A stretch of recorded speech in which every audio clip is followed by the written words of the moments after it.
reforçam de que esses psicodélicos todos, eles não têm uma... Eles não são eles que causam... Exato. Essas paradas, Ele desbloqueia, velho. Ele desbloqueia. Pode desbloquear uma parada da hora, pode desbloquear uma parada que não é muito da hora, tá ligado? Ele de alguma forma, ele é isso, ele é um facilitador, ele permite a experiência acontecer. E isso pode ser horrível mesmo, isso pode ser devastador mesmo. Só que a gente não... tipo assim... E tem como saber, tipo assim, será que eu vou tomar e vou ter algo? A gente, cada dia mais com pesquisa, a gente tá aprendendo mais sobre isso. Tem pesquisa já que tá estudando mais o lance da bipolaridade com psicodélicos, a esquizofrenia.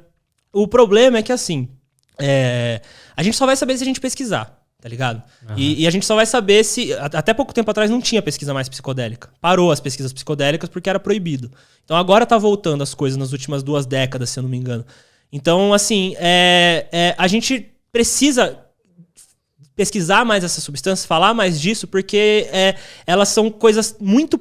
São potências muito grandes, que quando você tem uma coisa que é uma potência muito grande, pode dar muito errado e pode dar muito certo. Uhum. Tá ligado? E é importante. Geralmente dá mais certo quando você faz o protocolo. Raramente dá errado no protocolo. Raramente. O protocolo ali de medicina, de pesquisa, muito difícil dar errado. Mas assim, a gente precisa pesquisar pra gente conseguir se assegurar dessas causalidades que acontecem, tá ligado? Uhum. A gente, pensando até nesse lance de proibicionismo, não sei se a gente deve entrar nisso agora também, mas uma coisa que é legal de falar que é, tipo assim, é o lance de todas as drogas, na verdade. A gente tá falando de uma classe de drogas que são os psicodélicos, que são drogas que devem ser legalizadas porque elas ajudam na saúde mental, que isso, são lindo, ai que legal, LSD, cogumelo, alegria. Nossa, não é tóxico. Nossa, ela não é tóxica, ela é, nossa, muito de boa. Que isso, não vicia. Puta que, nossa, gente, meu Deus, cadê? Onde eu assino pra vir esse negócio, né? Só que a questão das drogas é muito maior que isso, cara. A guerra às drogas, que não é uma guerra às drogas, é uma guerra contra algumas drogas e é uma guerra contra algumas parcelas da população também, ela não tem nada a ver com substância. Então, tipo assim, eu tenho um discurso que é assim, quando você olha pra guerra às drogas, não vamos passar a história da guerra às drogas, acho que dá pra você trazer aqui o Henrique Carneiro, que é um historiador que, mano... Nossa, ele é o cara que manja de história dessas coisas, tá ligado? Foda. E eu acho que só uma coisa que é legal a gente olhar é que a guerra às drogas, ela começou faz pouco tempo, assim. A gente não proibia substâncias antes. A gente começou a proibir substância quando a gente começou, de alguma forma, a Igreja Católica, né? A Igreja começou a monopolizar a experiência religiosa.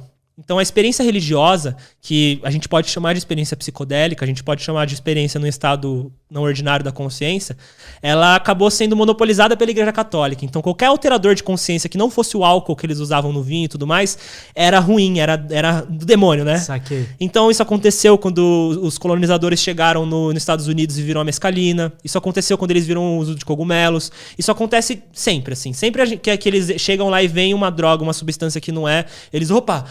Fechava. Esse foi o primeiro indício de proibicionismo. Depois começou a coisa mais forte nos Estados Unidos, com lei seca de álcool, que inclusive é um ótimo exemplo de você ver como que é bizarro. Na lei seca tinha muito mais crime e violência associado ao uso de álcool do que quando era legalizado. Inclusive eles lucraram muito mais no mercado ilegal. Al Capone, eu acho, o cara, sei lá, né? Essa galera lá. Os caras mais pica aí de máfia dos filmes. Os malucos lá, dos filmes, esses caras aí, tá ligado? Então, tipo assim, da lei seca dos Estados Unidos. E começou a proibição forte mesmo, com a maconha, né, que... Ela foi... Acho que no Brasil, o Peninha tem um vídeo disso, se eu não me engano. Mas acho que no Brasil a maconha teve muito a ver com... Ela chegou através dos escravizados, né, no Brasil. Do povo escravizado da África, que fazia o uso da maconha lá. E então aqui era uma coisa de preto, tá ligado? Aqui no Brasil era uma coisa de preto. Lá nos Estados Unidos era coisa de mexicano e dos negros. Então, tipo assim, a maconha lá nos Estados Unidos, eles até pararam de chamar de weed, era marihuana. Pra você identificar mais ainda com a população mexicana. E eram populações que não eram agradáveis ali pro status quo americano, né? Extremamente racista da época. Então, não existe um jeito mais fácil de você controlar uma parcela da população do que você controlar o que eles consomem, tá ligado? Você proibir o que eles consomem. Então, a proibição, ela nasceu muito mais de um jogo político tá ligado? Do Sim. que de uma parada que é baseada num estudo. No que aquilo causa na pessoa. Nunca é, cara. Não tem ciência, né? Senão o álcool seria proibido. O álcool é muito mais tóxico do que 90% das drogas ilegais.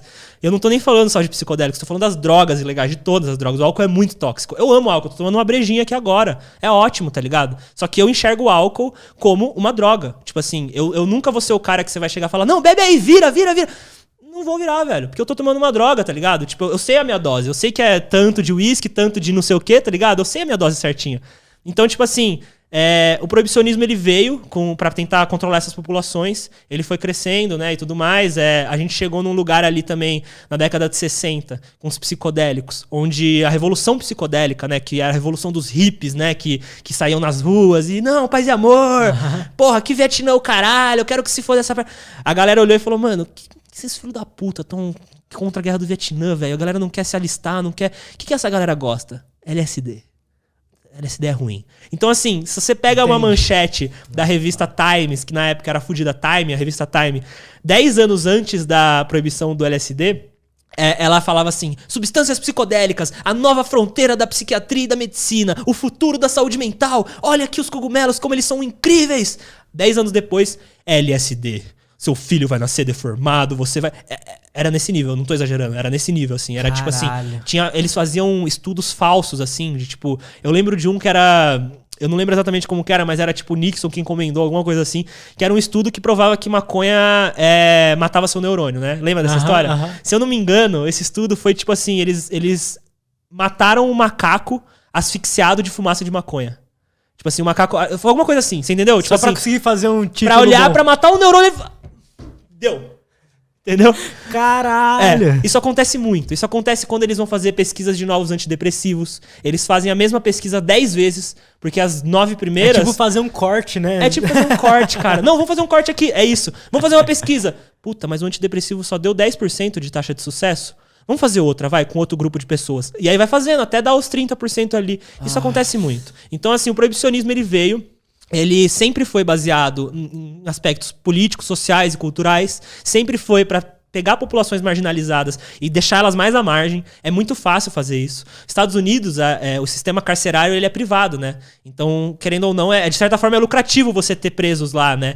E se você vai ver, a maior parte dos presos de drogas são pessoas pretas, tá ligado? Que estão lá por ser usuário. O cara fumou um baseado. Aqui no Brasil não é diferente. Se você pega as propagandas proibicionistas da década de 90, grande parte delas retratavam sempre um usuário de classe média, branco, que estava indo fazer um uso de cocaína ali e que ele era, de alguma forma, ele caía no papo do traficante, que era um jovem preto da periferia, com trajes de... Era as propagandas do governo, cara. Na época eram assim, sempre foram assim. As coisas do Proerd, dessas coisas. Proerd é uma merda. Proerd é uma merda, tá ligado? Tipo assim, eu adoro, ela tem camiseta do Proerd, a gente brinca, mas a grande real é que o Proerd, ele é um desserviço, tá ligado? Tipo assim, não existe, enfim, calma, a gente vai chegar lá. Mas aí, beleza.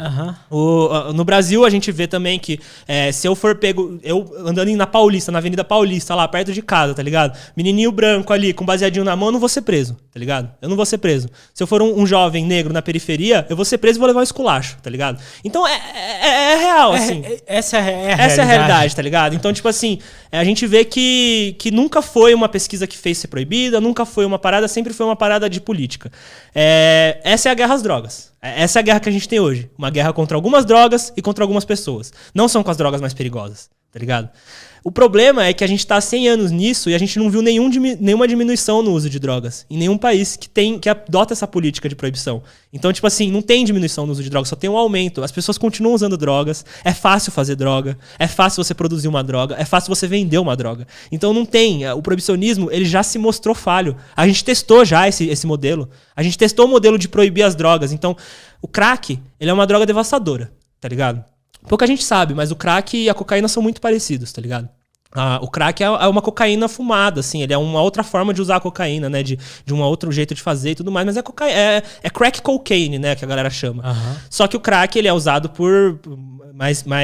pela população mais pobre, né? Mais vulnerável, morador de rua, aqui nos Estados Unidos, né? Os cracudos, né? A Cracolândia e tudo mais, e tem muitas questões, né? A cocaína não. A cocaína é tipo assim, classe média, entendeu? Tipo assim, a galera, tipo, os ricos usam cocaína, todo mundo cheira e não sei o quê. Se você vai ver a pena nos Estados Unidos, eu não sei hoje, mas acho que na década de 90, 80, a pena pra mesma quantidade de cocaína e de crack, a de crack era muito maior. Tipo, o cara ficava muito mais tempo na cadeia. Né? E a de cocaína era tipo, tá tudo bem, sabe? Então, assim, existe muito esse aspecto. E existe uma discussão, que é o que eu queria trazer em relação à guerra às drogas, que é que... a guerra às drogas não funciona. O proibicionismo não funciona. A guerra às drogas mata muito mais que as drogas. Muito mais, muito mais. O proibicionismo mata muito mais que as drogas. E a gente precisa olhar para essa substância, para essa coisa com outra lógica. Eu sou a favor da legalização de todas as drogas. Eu sou a favor da legalização do crack, da cocaína, da heroína. E eu vou mais longe, cara. Eu vou mais longe. Eu diria que existe um uso seguro pra cocaína. Existe um uso adulto pra heroína. Você tinha dado um exemplo muito bom, inclusive, do Dr. Carhart lá. O Dr. Carhart, você tá ligado. Que foi no Joe Rogan. Você ouviu esse podcast? Eu vi, mano. Porra, você viu, né? A brisa.